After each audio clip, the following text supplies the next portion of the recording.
Sawtooth Dave here. What's happening, y'all? I don't know when I'm gonna post this one, probably earlier than Sunday, so off my normal schedule, but it ain't been normal for a while now, right? Here's Dubs. I'm gonna say, hey everybody. Let's say what's up, everybody. Good to be home. Good to be with my family, my dogs. It's a fun trip, but I guess this is gonna be an overall summary of the whole thing. So last video I did last Sunday outside the hotel room, you know, like you just gotta throw stuff out sometimes. And I ain't saying I just spewed at the mouth, but you know, when you're on a motorcycle trip, you're really focused on riding. You're not really focused on a whole lot of this stuff. And I had a lot of thoughts and stuff, but you can't really dwell on that when you ride. Those that ride kind of know. Everything kind of goes away. That's the whole point of riding. It's kind of like therapy. Like everything kind of goes away and you just in the ride. So it's now Thursday. I got home basically Tuesday afternoon. Tuesday, my brain was mush. I just relaxed yesterday. Kind of started easing back into work. Started doing some paperwork to catch up from the business, and then also some actual work. And today I got to catch up on more paperwork stuff, and then Monday I'll go back to the machine shop. But you know, kind of getting back in that rhythm, nice and slow. Not really in a rush for it or nothing like that. So this is probably gonna be a long one. Y'all give a shit, cool. Watch the whole thing. If you don't, you ain't gonna miss a whole lot. I'm just gonna basically tell you what I did, my, I guess, personal reflections on the whole trip. The last time I did video was consumer point of view. You already got that. And I will go over the nights I got. But, you know, the whole trip was, so that video I did, I think it was right when I got to my dad's house. I think it was a Sunday night. No, maybe it wasn't. No, it was that Tuesday that I got to my dad's house. I'd kind of sort of talked about being at my uncle's house for a little bit. And it was really cool because I hadn't really seen her. Got to know my uncle as an adult, and we got to actually talk about some knives. And my aunt had one of her grandfather's knives, which is really cool. I posted some pictures on Instagram. Not normal stuff I post, but it was cool to kind of get to know them. It was really cool. We spent a whole day there. It was kind of unexpected because we didn't think we were going to go, or we didn't know if we were going to go. Just kind of happened. It worked out for both of us. Me and my pop, that we both wanted to go. So anyway, we got to my dad's house. I got to see my youngest brother first, and my niece and my nephew, his wife. Briefly, not very long, but we had like, you know, a quick little pizza dinner or something. Got to see the kids.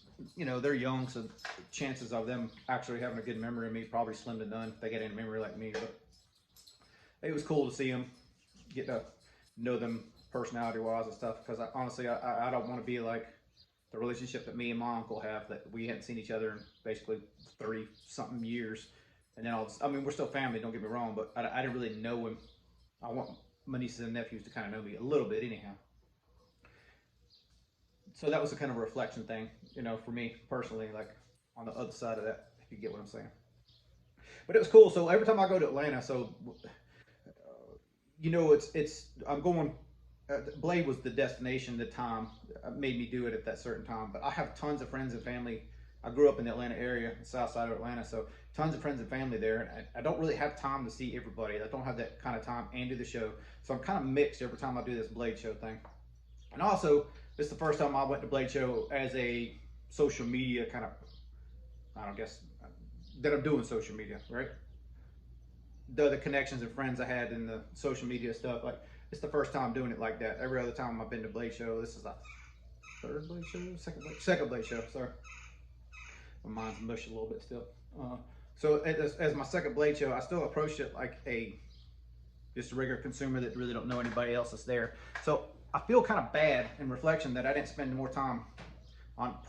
You know, I met quite a few people that I'd only seen online for social media and stuff like that. And I feel bad that I didn't approach it more as a, you know, hang out with your friends kind of thing versus a just consumer thing. It's kind of weird because I could have walked right past somebody I knew, and if I'm looking at knives and not looking at people, you'd walk right past them, not even see them there. Like, there's several people that I wish I could have met. I wish I would have at least stopped, shook their hand, and had at least 3-minute conversation with, but really didn't happen. For the most part, just skim right through.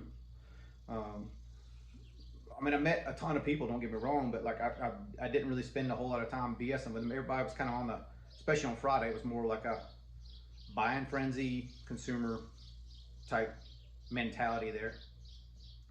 But it was really cool to see a ton of different knives that I've seen other people review and actually get to see them in person and get hands on and that sort of thing. So, you know, so many people that I met, and it was cool. I can't even name them all, but when I first got there, I got to shake said Stevie's hand.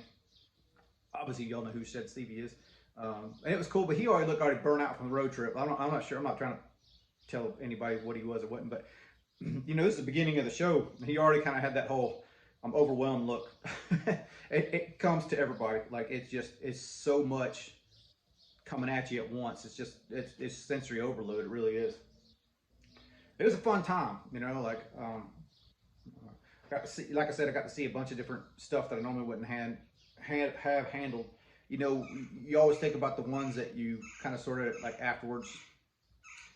You think about certain knives, like maybe I should have picked that up. Attention to detail is the one that I like, for me, the one that I missed, like, and the Freeman. So Freeman had a titanium one, and if you watch Neves, he picked one up. I literally almost got one Friday, and they sold out all the carbon fiber and G10 ones. Honestly, I wasn't really interested in those. I like the full titanium one. It had the American flag engraved in it as well, and I really dug the design a lot. Something about that button lock just held me back that first day, and I was like, I don't know, because I don't really keep alternative lock stuff.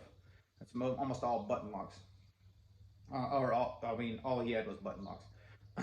So that's kind of what kept me back from buying that knife. The attention to detail one, man, it was the best way to describe it. It would be kind of like Strider-esque, because it wasn't like as thick as like the bruisers that I already liked. It was kind of like more Strider thickness, which I guess from a big knife point of view has kind of a medium feel to it. Had that almost a gunner grip feel on a couple of them that I seen. He had some that were slab sides, that some he had engraven with some skulls and other stuff, but his work is phenomenal and grinds look good. I probably will pick up one of his in the future. I feel like the one that I really wanted, I waited on it too long, and I don't know whether they did or didn't sell it, but cool knives. Attention to detail is definitely something to look for. I'm trying to think of other people that stood out to me that I wish I would have, you know, considered buying their knives more. There was a couple. If you watch Grumpy's video, I can't even remember that name of the manufacturer. He actually said in that video that he thought it was a Sawtooth Dave knife, and I did. I handled those knives. I liked them. What I didn't like about them was the overall grind, kind of the snub nose up front, and I liked the knives. I just didn't like the blade grind. I think that's the reason I held back on those. And I can't even remember that manufacturer's name. I feel bad for it, but they're reasonably priced, American made. So there are some out there. I didn't think that was a bruiser either. It was a heavyweight knife, but it wasn't like a bruiser, like not what I consider a bruiser. So we'll get into the bruisers now, because Miller knives, I think I mentioned them the last time. They're definitely out of my price range, but bruisers, yeah, they're definitely bruisers. They're badass. They just have a distinctive, like, apocalyptic kind of style or whatever. And everybody that walked past it that was into that kind of stuff stopped and looked at them. They were badass. They're just too high for me anyhow. So for me, the Old Dominion Blade Works was the one that, as soon as I saw his knives, I mean, I've seen some of his stuff on Instagram, but seeing the knives in person, you don't really get the size reference until you see it. The one I got was kind of the smaller one. He had a bigger one than this, and he calls it the Chupacabra, whatever the hell. So this is the one I got. He had another one there. This has, and I'm not really into the fancy materials, y'all know that, but I'll just show it anyhow. So this has Zerk studs, Zerk pivot collars, and a Zerk pocket clip. My lighting sucks. I'll do a better view on the actual, or better, video on the actual knife later. I just want to basically show it to you. And yeah, I've used it already. And it's slightly contoured scales. I don't know if you can kind of see that or not. Some of those things I don't really like, generally speaking, in knives. The overall package of this knife just kind of stung to me, and you can see it's money action. It's really good action. The other one that he had modeled like this had the acid stonewash blade, but it had Timascus pivot collars and pocket clip. And if you guys know me, I'm just not into that kind of stuff. Like, I mean, I might have it on for a half a second, but I know, honestly, if I'd have got it, I would have just assumed sandblast that and just keep it blue. It's just not my thing, man. Hang on one second, I get the ball from my dog here. All right, here. been a minute, so the boy needs a couple throws here and now. So that was the bruiser for me. He had one, I can't remember the name of it. It was longer, but it was almost for me. And I hate to say this, too long, too big for me for actual carry knife. It was cool, nice to have, but you know, at this point, I kind of wanted to keep knives that I'm actually using. So, like I said, I'll do a better review on it. But this is the Old Dominion Knife Works, I believe. I can't remember if the Blade Works or Knife Works. I have to look at the card. And this is also a magnet cut. So, you know, I've never had anything in magnet cuts. That was like, this is Friday. And Friday I went with my brother, my middle brother. He drove down from Alabama and met us. I started talking about all the family I'd seen when I was in Atlanta, but I did see a bunch of family. I'm just not gonna go in all those details. But my time was pretty much consumed the entire time I was there. Anyway, so I was with my middle brother when I got this one, and the same day, I got this on Friday. I got it actually kind of later in the evening on Friday because I was trying to be selective about what one I wanted. I wasn't blown away, but what else I saw. I'm not gonna lie.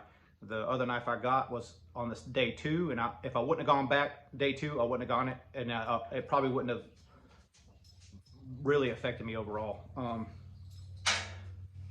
We'll get into that second. So my brother's not really a knife guy.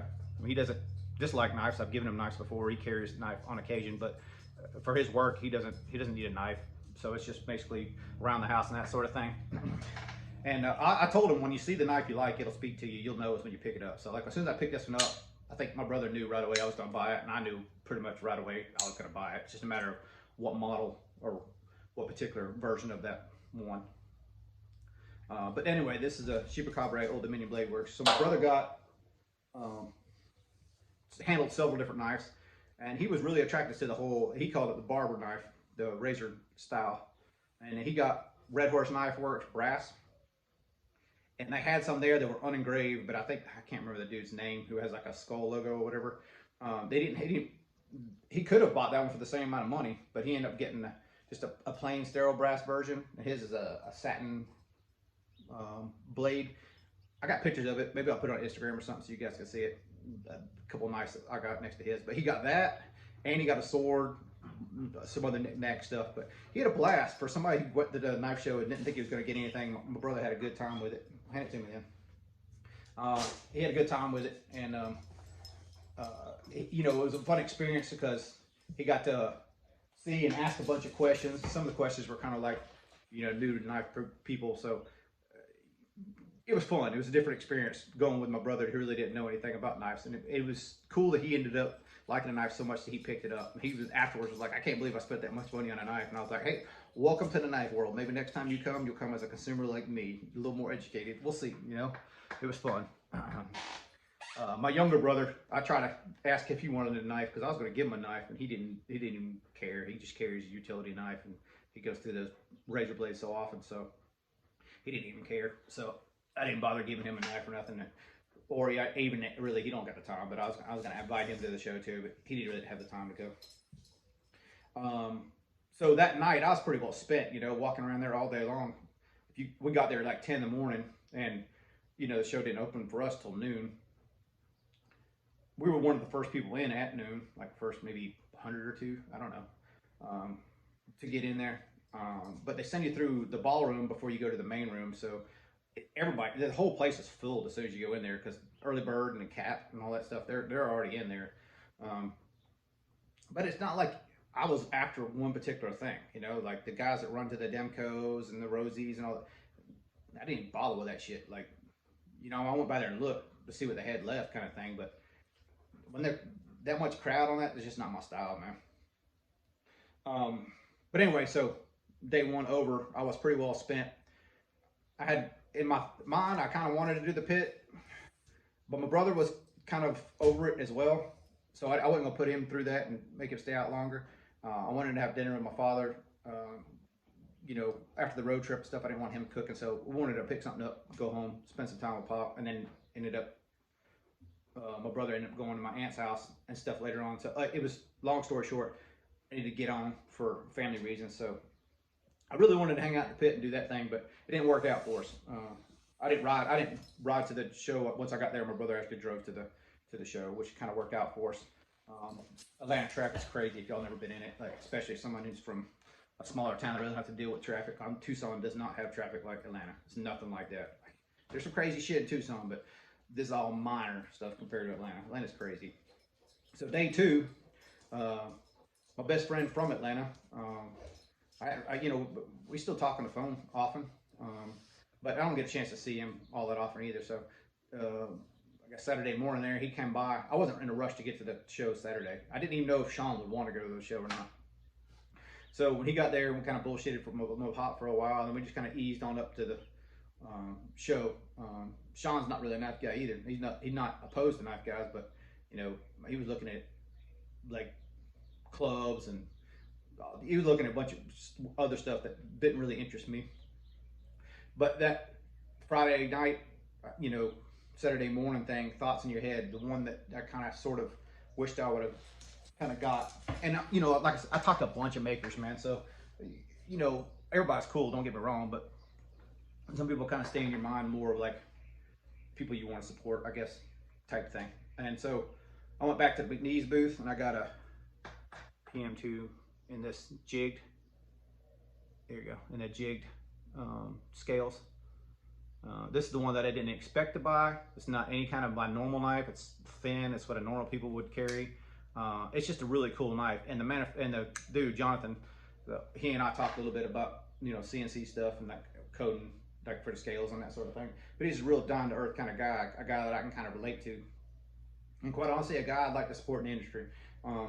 So I ended up buying one of his knives. It was one of the ones that when I woke up, I was like, I wish I would have got it. Because it really wasn't a money thing for me. Like, I could have bought it. Matter of fact, most of these are the same way. Like, for me, it wasn't really like I didn't have the money for it. It was more like the desire kind of thing. But with the McNeese, I just wanted to go back and get one. And I waited actually till pretty late Saturday afternoon to make that decision, because I knew I kind of wanted one. I just didn't want to take somebody else's opportunity to get one away from them. Because I wanted one, but I didn't want one so bad that I would take someone else's chance to own it if they wanted this particular version of it. I wanted this one in particular, the one with the jigged scales on it. The other ones, while they're still cool, they didn't appeal to me as much as this one. From a program standpoint, the random stuff to do on the CNC is much harder to program and code than it is like a pattern. The pattern stuff, once you get it, you get it. It's no big deal. This takes some work. So whoever programmed this did a good job on doing it, and I'm assuming it's a collective effort. It sounded like it was a collective effort anyhow. But really cool dude. Glad to support him. I did miss that Freeman like I was talking about earlier, and I did miss the attention to detail. Attention to detail, I talked to him about ordering one, so I'm pretty sure that I'm going to do an order with him. Just a matter of time. We kind of sort of talked about timeline and what it would be like, and that's fine with me. And quite honestly, I think I'd rather do that, because everything he had there, I would have wanted to change a finish on something, or change a grind on something, or whatever else. So like to get the actual one I want, I think I'm just gonna order it. And if it takes a year or two, I don't care. Like whenever I get it, I get it. I think at this point, I'm willing to wait to get the one I want versus settling and then wishing I would have got something different. So I'll probably order that one later. But Sean didn't buy a knife. He bought some stuff for his wife, little knick-knack stuff. Talked to quite a few people there. But I had my Shaman in my pocket, and the only person I got to actually show the Shaman to that is a knife guy was Matisfaction, and he got to see it for like half a second. But when we were leaving the show, I said, "Dude, you didn't even get a knife to my buddy Sean." And he's like, "Nah, I didn't really, I didn't really see anything that I want to spend money on." So I showed him the Shaman. He liked it. I was like, "Cool, put it in your pocket. It's yours." So I figure you go to a blade show, you got to go home with something. Like if you go with me anyhow. So I gave him my Shaman. It's just how I do it, I like gifting stuff as much as anything else about the knife industry, or knife community, I guess. And not that Sean's part of the knife community, but he's a brother that's not related, like he's truly one of my brothers. And it just felt right, I guess. But it was cool. So day two over with. Once again, we left probably 4 or 5 in the afternoon. Pretty well spent at this point. That's 2 days on my feet. John wanted to get back. He had some stuff. He owns his own business too. He had some stuff he needed to take care of, so he needed to get on out. And he got family, wife, whatever too. So like I wasn't trying to keep him from what he needed to do. I was glad to have the time I did with him. So I wasn't able to hang out the pit then. So on reflection, next year, I think if I go next year, maybe not next year, I don't know, we'll see. I might try to do something different with the whole pit thing, because I'm not a night person anyhow, don't get me wrong, but I got to do something where I can meet more people. I want maybe next time I'll go as not a consumer, but as more of a social media kind of trying to meet and hang out with friends kind of thing. It was really cool. Some of the stuff I got to witness. Namely, I'm just going to throw a couple out there because, like, you know, I can't remember everybody I've met and everything, everybody I talked to. Literally, it was like a few seconds here, a few seconds there. I was with my buddy Sean, and Shane called me. Obviously, I can't hear my phone, so I tell him in the phone. I was like, man, I can't hear you. So I go text him. I said, hey, man, you here? He said, yeah, I'm here. Next thing I know, I get a touch on my back, and Shane, Pocket Knife Review, Shane. And so it was really cool to shake his hand, meet him for a minute.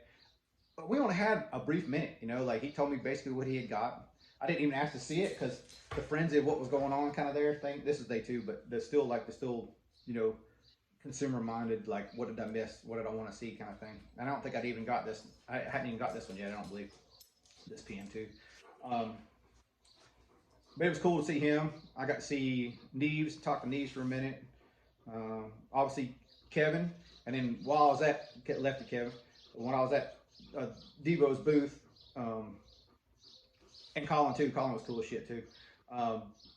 Stossel was there, and it was kind of cool because I got to witness a live YouTube video that wasn't recorded. So it was neat. It's like Kevin's kind of reviewing his, Stossel's kind of doing his little what he likes and dislikes about different things. It was just neat seeing that in person. It was cool. I got to shake both them guys' hands and kind of bullshit with them, and they were 100% exactly like they are in video in person.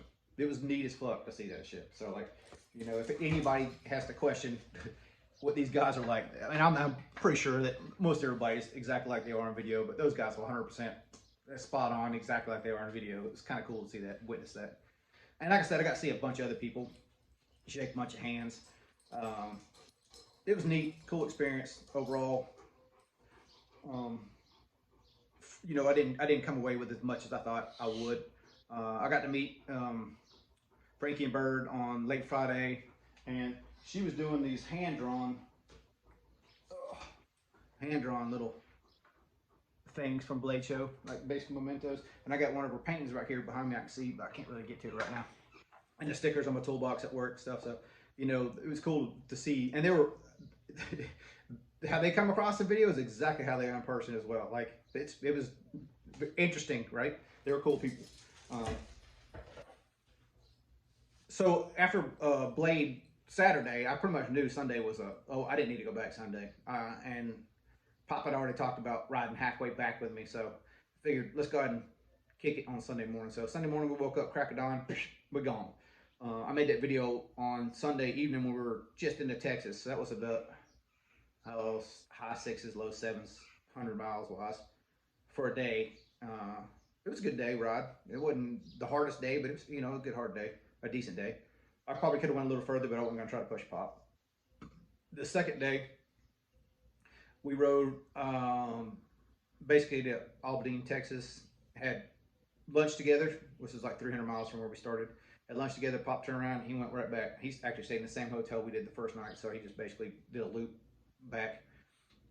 And I went on from there, and I stayed in, like, basically Van Horn, which is this side of, east side of, other side of El Paso, by maybe 125 miles or something. So just got a hotel, woke up early as hell, like probably like 1:30 in the morning, our time, which was 3:30 their time. You go through 2 time zones before you get back to Arizona. It's kind of weird. So 1:30 our time, and I just got gone because it's so hot. Like, once you're over 100 degrees and you're in the heat for that long, like, you just can't consume enough water and enough electrolytes. You just, and especially on the hot bike too. So I just got gone early in the morning. So I got back here like, I don't know, 10 or 11, something like that. Stopped by, see the wife, and then I got home.